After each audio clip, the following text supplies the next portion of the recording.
Hey, what's up, everybody? Welcome into your Wednesday afternoon Trail Tidbits, Volquest.com recruiting mini podcast. I'm Eric Kane alongside the insider Matt Ray, and we're going to talk about a bevy of prospects here today. But let's go ahead and get started with a pair of OVs set to take place this weekend, as Tennessee will have senior day against UTEP for the final regular season game at Neyland Stadium.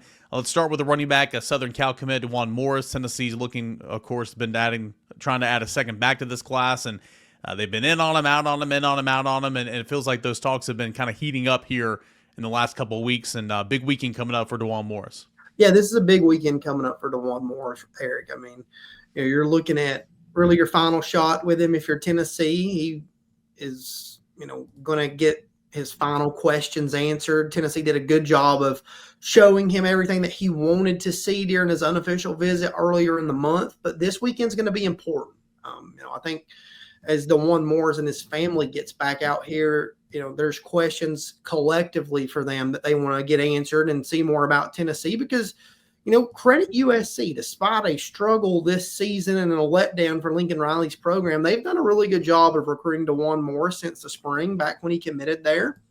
And, they've not gone away in this one. They've continued to battle. They were out to see him. I think Austin Price said earlier in the week he was out there, again, one more time to check them out. So he's doing his due diligence in this process right now. And, this is a big weekend for Tennessee and Darrell Sims with Dwan Morris. As he comes in just looking to check some final boxes with the Vols. I still think a lot makes sense with him at Tennessee, especially the usage at running back. I think that's honestly the most important thing for him in the process right now is just the ability to know that he can be used in so many different ways. He's really enjoyed what he's seen from Dylan Sampson and how Tennessee uses him. He thinks he lines up really well, with Sampson's skill set. And, he's seen how Tennessee's used Peyton Lewis and the opportunities that Deshaun Bishop has got. And, he's really close friends with Boo Carter, who's recruited him very hard. Sees Boo Carter playing as a freshman, so he's aware that there's opportunity at Tennessee for him if he comes in and does what he's supposed to do. So this weekend for Tennessee is more about finalizing some of these details and trying to get this one across the finish line, as we'll see where he kind of goes leading into that December 4th start of the early signing period. I think he could turn around and make a decision, a final decision rather quickly for either one of these schools, because Oakland's trying to get a state championship. He's trying to go out on top one last time. And, I don't think he wants his recruitment to be the, sole focus as they try to finish out as the champions of 6A. So one official visitor, and that is Dwan Morris, running back, and, currently committed to Southern Cal. Brendan Ains, linebacker commit for Tennessee for the class of 2025. He jumped in that class a couple of weeks ago. He'll take an official visit to Knoxville this weekend. What will this weekend be for Brendan Ains? Yeah, I don't feel like we had a chance to talk as much about Brendan Ains. Just, obviously he snuck into Tennessee for the Florida game there, and things were relatively quiet. And then he didn't wait too long to flip his commitment from Wisconsin to Tennessee. But, this weekend's going to be important for him to be around the team more, be around William Inge more, be around Josh Heupel more, and learn a little bit more about his football fit. He's probably, one of the more underrated pieces in this class right now. He's a guy that's played really good football for a Page high school program there in the mid-state that has been really good for the last few years. I actually think they finished runner-up 3 years in a row in 5A, so they're chasing a state championship as well. But this weekend for Brendan Ains will just be big to get back to town, familiarize himself some more with some of the people that he might not know, and just get a better foothold into the program.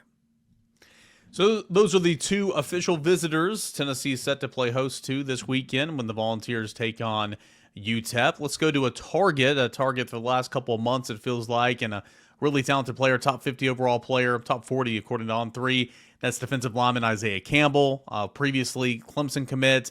But this is coming down to Tennessee and North Carolina. And Matt, it feels like, he was just at North Carolina this past weekend. I want you to tell us what you've heard about that. And, of course, Steve Wiltfong's also written about that as well. But it feels like it's Tennessee and North Carolina. And honestly, tell me if I'm wrong, it feels like, do you want to stay home or do you want to go a couple hours to your west? Yeah, I mean that's kind of what it feels like at this point. And once Isaiah Campbell opened up his commitment and backed off that Clemson pledge, that was kind of what you heard was he's a homebody. He really wants to take a final look at everything, see North Carolina. Can Clemson remain involved? And obviously we've discussed on here for a little while now. It's felt like this was a two-team race between Tennessee and North Carolina, and it's ultimately what it's going to come down to, in my opinion, are those two teams. Everything that I've gathered so far is North Carolina had a really good, showing with him this weekend, answered a lot of his questions.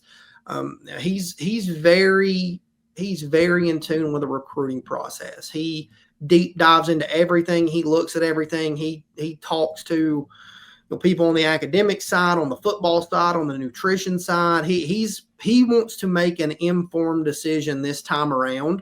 And again, I was told early after he opened his commitment, if things were on equal footing from the football side, that you could never really discount North Carolina. And this one, kudos to them as they've continued to improve their stock, winning several in a row here, getting bowl eligible this past weekend, I believe. So they're very much in the mix here. And this is going to be one of those things where, again, he's not going to decide. I don't think a visit high is going to decide this for him. He's going to go home. He's going to sit down. He's going to weigh out the pros and cons and determine where he wants to be. And a lot of that's going to come down to what you said to lead this off, Eric. Does he want to stay home, or does he want to go a few hours to the west? A lot of things continue to line up with Tennessee and Isaiah Campbell, especially the football side of things. He's got a strong relationship with Rodney Garner. He loves the development piece that Rodney Garner offers. He loves the opportunity that Tennessee has shown him to play multiple spots along the defensive line and how he can rotate in and make an impact early. And that's very clear. I mean, even this past weekend, Tennessee rotated guys heavy against Georgia. I mean, they constantly rotated. Guys had opportunities to make plays, and I think that appeals to Isaiah Campbell. So we'll kind of see where he goes here over the next 12, 14 days, I guess it is. We're closing in on signing day now. I think it's roughly 2 weeks, I guess. Yeah. To signing day here. Doesn't seem like that, but he's got a lot to process and kind of sort through. I said on the Rocky Top Rewind, I did not know if he would wait all the way until December 4th to make a final decision. I still think he probably has his decision, out of the way by then, but it does sound like that is when he will announce his decision. So we'll kind of see where things go with him. Tennessee's going to continue having conversations and just try to make a final push, and North Carolina's going to do the same. And it's just really going to come down to comfortability for him. And I think he's got a lot on each side. So it is going to be like splitting hairs to him at times, but I continue to think the football side lines up for him in Knoxville. Yeah, certainly the early playing time opportunity. I mean, I can't speak for North Carolina, but Rodney Garner plays multiple guys. Look at David Hobbs, another North Carolina, native, and he kind of broke in a little bit as a true freshman, and now he's a part of that heavy rotation as a sophomore, and he's been making some plays. Remember, signing days moved up. It is the 4th through the 6th, so about 2 weeks, 2 weeks from today. It's hard to believe, and I think that that'll help kind of knock that out, get that behind you, so then you can focus on, obviously playoffs, conference championship weekend, but transfer portal. I mean, the month of December, we talk about it every year. It's wild and wacky. But signing period has moved up, the early signing period, so that's something we got to pay attention to. And obviously, a trio of Tennessee commits that's Georgia really coming after. Christian Gass, Shady Hayward, Travis Smith, those three. At least Rusty Manziel over Dogs HQ earlier this week said he feels like Tennessee is still in pretty good standings. So that's a good sign. What have you heard from those guys? Did they survive the weekend of Georgia beating Tennessee, the place where they're committed to? Yeah, Austin and I talked about it on the, our recruiting recap, the extra point on Saturday night, early into Sunday morning, really. But yeah, I mean, Tennessee, I feel like survived the weekend right now. Obviously, there's still some runway left in these recruitments. Starting with Christian Gass, that was one as we recorded Trail Tidbits last week on Monday, and he told us that he was coming. He was going to the game. He was going to be in the recruiting section to take another look at Georgia. By Wednesday, he was back and forth. Would he go to the game? Would he not go to the game? Well, Saturday he ended up going to the game. He did not sit in the recruiting section. He bought a ticket and watched as a spectator, and just kind of took things in.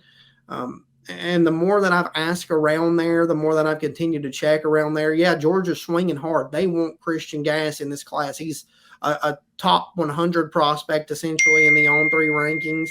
And, they want him as a part of this linebacker class. They're looking to add there.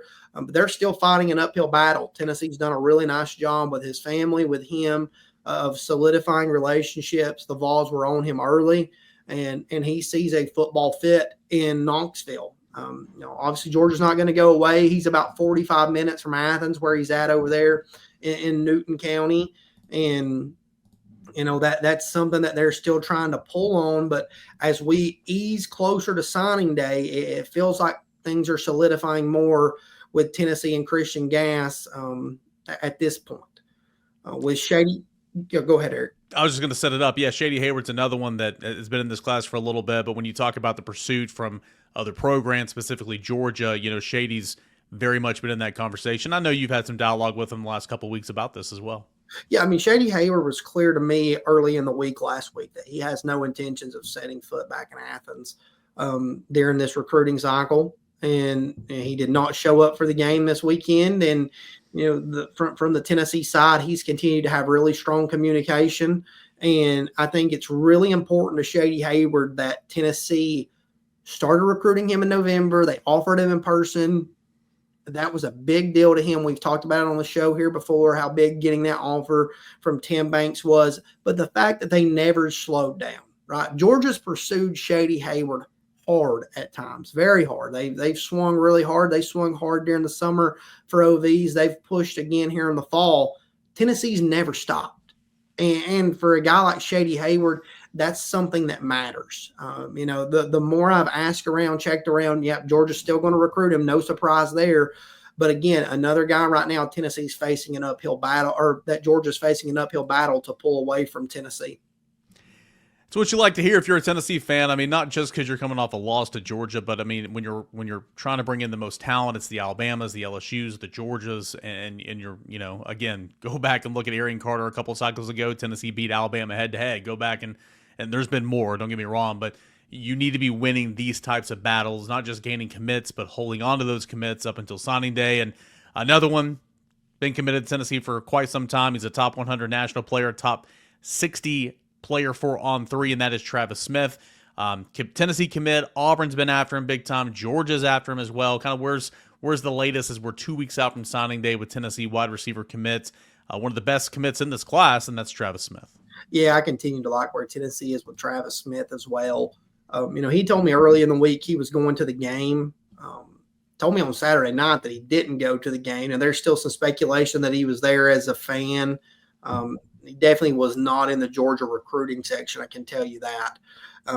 But with that said, we've said for some time, we said in the War Room last week, things continue to line up with Travis Smith in terms of the numbers, the play style, the relationships at Tennessee. And again, Tennessee's never stopped pursuing Travis Smith. Georgia has wanted to add multiple receivers to this class. They pressed really hard for Travis in the summer. Didn't really want him to take any more official visits, wanted him to kind of shut things down. That didn't happen. He visited Alabama. He visited Tennessee. So he took his looks at programs. But, Tennessee's done a really good job of recruiting Travis Smith. He's been to campus multiple times this fall. He's here for Alabama. He was here for Florida. He was here for UTEP. Or he was here for not UTEP. He was here for Kent State. Yeah. He was here for Kentucky. He's been a frequent visitor to Knoxville. At this point, I just believe he's getting ready to be a mid-year enrollee and get ready to start his career on Rocky Top. And if you're watching on YouTube, look at who that comparison is. Reminds us of Cedric Tillman. The measurables are very similar, and of course, Cedric Tillman is starting to turn into a pretty nice wide receiver at the professional level with the Cleveland Browns. Hey, out the door, Matt, just real quick, we got those two OVs coming in this weekend. Final home game at Knoxville for the regular season. Anybody else that you know of here midway through the week? I know you'll have more in the war room with Austin Price, but anything else to keep an eye on this weekend as Tennessee host the Miners of UTEP? Well, right now at this point, I think the headliner, outside of Dwan Morris as the official visitor, is 2026 offensive lineman Darius Gray out of Virginia, top 30 prospect in the On3 rankings, a guy along the interior that I think Tennessee values as highly as anyone in this class in terms of offensive linemen.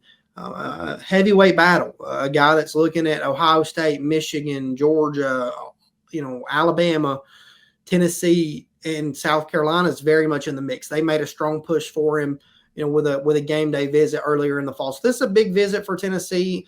Darius Gray told us over the summer that, Tennessee was right at the top for him. He came down here, he camped for 9 at Neal, and he's got a strong relationship with Glenn Ellerby, Kevin Pendleton, really all the guys in that offensive line room.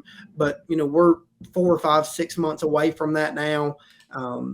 So this is big for Tennessee to get back in there, reestablish some momentum, and he should get plenty of attention, this weekend. We'll see who else makes it to campus this week. I think Tennessee will try to get some more of these in-state guys back. They want to get Gabe Osinda back as often as they can in 2026. David Gabriel Georges, the 2027 running back, who now has over 20 Power 5 offers, Power 4 offers. They're just down the road at Baylor. Tennessee wants to get those guys back as much as they can. So we'll kind of see what names pop up along the way here. But I think right now the headliner outside of Dwan Morris is certainly Darius Gray. All right. You heard it there from Matt Ray, Volquest.com. Tennessee recruiting, it never stops. But signing day just 2 weeks away. It is coming here in a hurry, and we'll see if Tennessee can hold on to some of these commits. Tennessee, if it can get a Dwan Morris, maybe an Isaiah Campbell to cap off this 25 class that still sits top 10 nationally in the On3 industry rankings. Be sure to follow Matt on Twitter, myself as well. Check out all of our work over at Volquest.com and on the Journal's Quarters. No better time than join us right now than crossover season. Basketball is happening right now as well. Plenty of recruiting talk. And there is still Tennessee football to be played right in the middle of these college football playoff conversations.